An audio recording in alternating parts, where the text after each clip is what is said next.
My name is Ike STeeLE. You're watching STeeLE TV, and I have a very special guest with us today.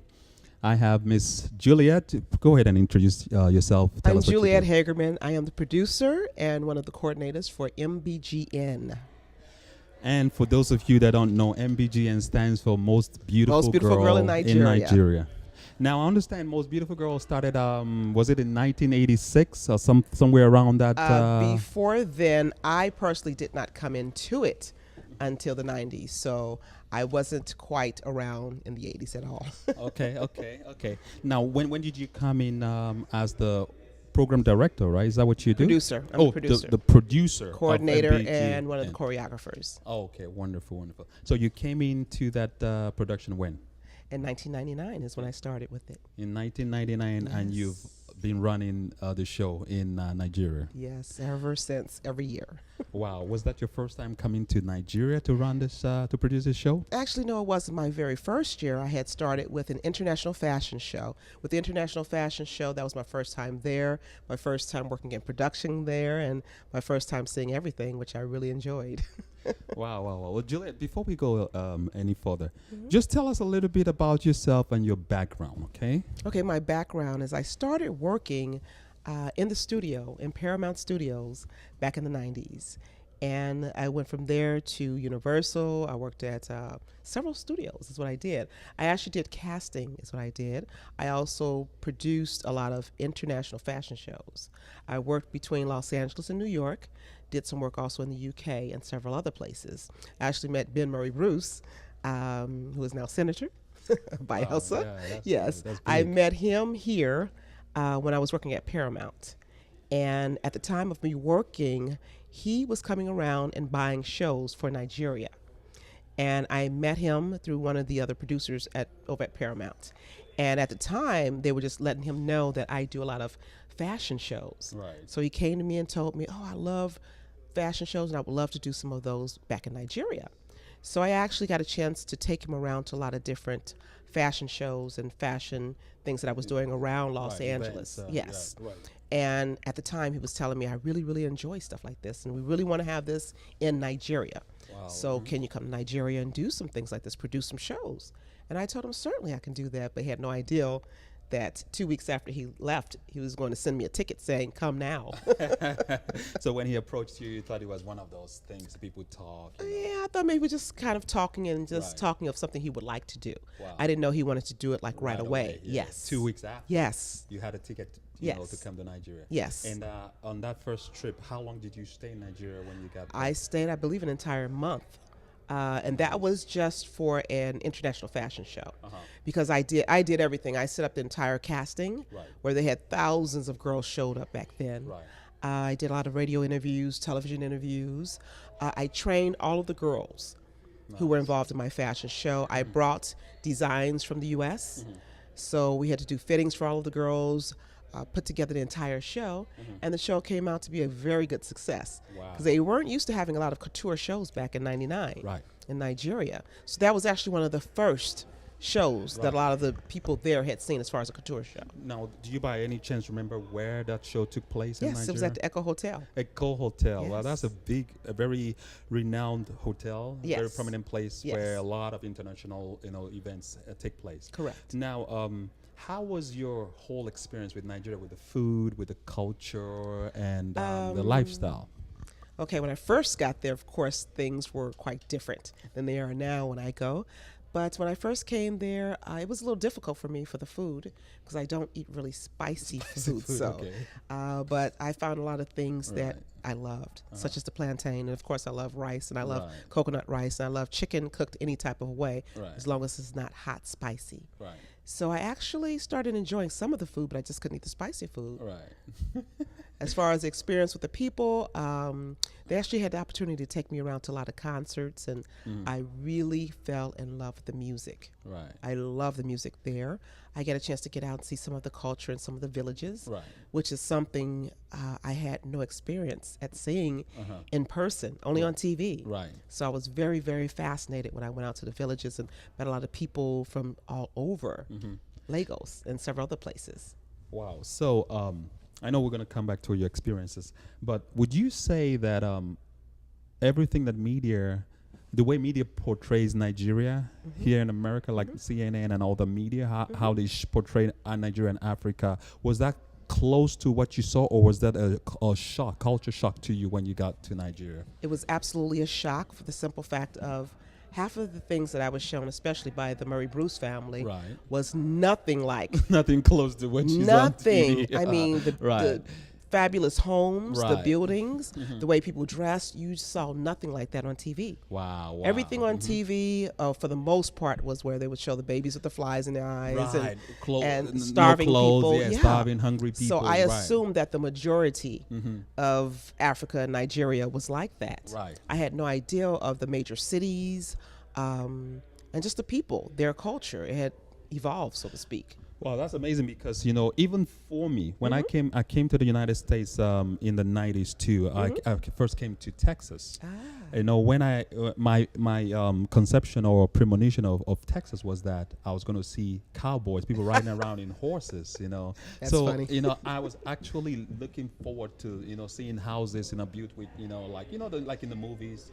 So when I got off the airport at Houston International Airport, I was like, okay, these are cities, these are highways, I was totally shocked. Wow, okay, so, amazing. well, you hearing it from the lady, she's an American, she's been to Nigeria, she loved Nigeria. It's nothing, close to what you see on TV. It's good to hear from, the true person that has been to the environment. Yes. Miss Juliette. So what else do you want to tell us about Nigeria that I know we're gonna have our time to touch on a lot of things, but is there anything that's pressing on you that you want to share with us right here on STeeLE TV? Well, for me, I feel like U.S. needs to be more knowledgeable about Africa, the whole Africa, including Nigeria. There's so much to learn. There's so much rich culture there. It's like an unbelievable place. I feel you have to go there for the experience to really understand what I'm saying. Because to today, still the media is not portraying what you can really see and learn about the culture of Nigeria. Of course, I enjoy it. I enjoy, of course, working with the girls, but for me, it's not all about just beauty and lipstick and high heels. It's about the fact that I do a little bit more over there besides the fashion shows and the pageants. And when I'm there, I'm still learning. I'm learning of the culture, of everything, including the food, the way of life there, and it's a great experience. Wow. Well, it's been a pleasure talking to you right here on STeeLE TV. I know we're going to continue this interview. We'll just take a little break and we'll be right back. All right, thank you. We are back from our break on STeeLE TV. This is an exclusive interview with the program director for the Most Beautiful Girl pageant in Nigeria, run by Miss Juliette Hagerman, right? Hagerman. Hagerman. Sorry, it's my Nigerian accent. Okay.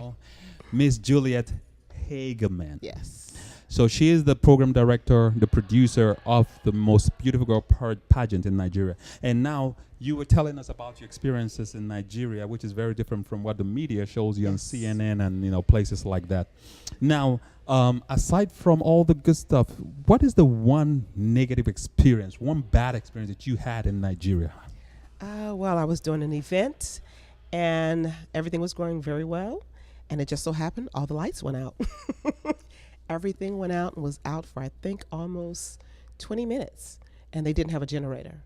So I was really upset. And I'm not going to say who it was, because the production company knew I was kind of upset about that. It was not Silverbird. This must not have been at the Echo Hotel. No, it was not. Yeah, because they will definitely have generators that will kick in right away. Yes. So after that happened, I kind of decided that I probably would not do another function at a place that was small, didn't have a generator, and was not ran by Silverbird. Right. Wow. Well, I mean, things happen in life. Nobody's perfect. Nowhere is perfect. Well, at least, it wasn't something too horrible to talk about. Exactly. Okay. Excellent. Now, when is the pageant, the actual date of the next pageant? It's going to be in September, and I believe it's either the 18th or the 19th of September. We are actually going to start screenings in July. And we're going to go all around Nigeria, selecting girls, and then we're going to bring them into the boot camp, so to speak.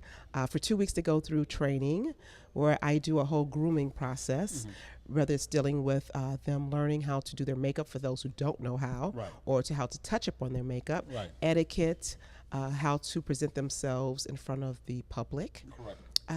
Just a lot of things they go through in the boot camp. Wow, wow, wow. Well, the pageant is a very, it's a notable, prominent pageant. I mean, people of the likes of Bianca Ono came out Yes. of Most Beautiful Girl pageant. Regina Askia.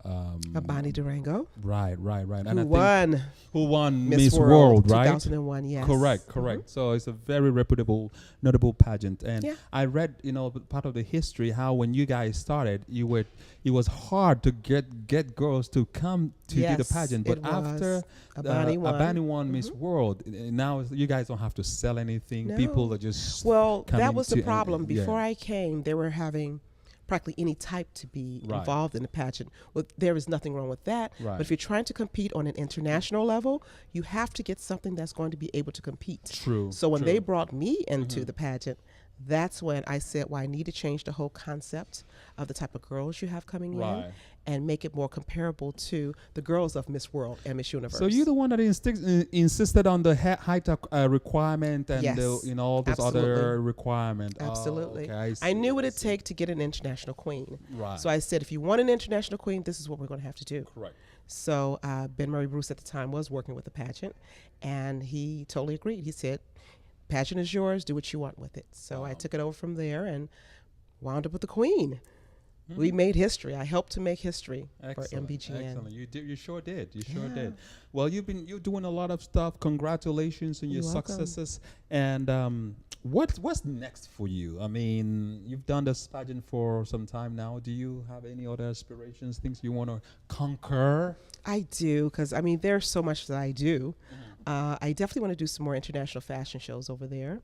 I'm starting up a workshop that's going to go on there, along with the new store that's opening for cosmetics. This is in It's called- Nigeria. Yes, it's Okay. called Select Pro Cosmetics.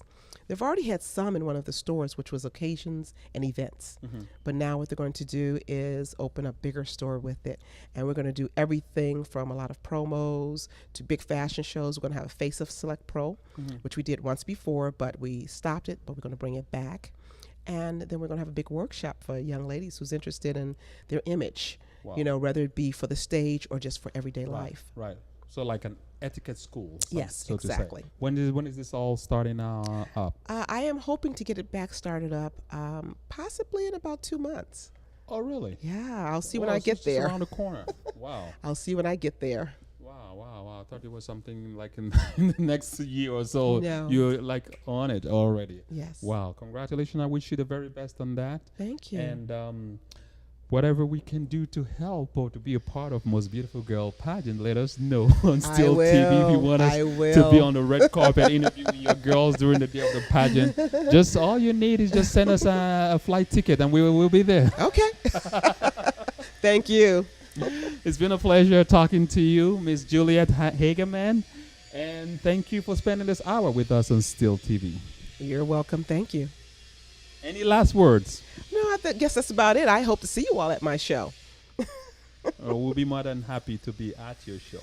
Okay. Thank you. Thank you.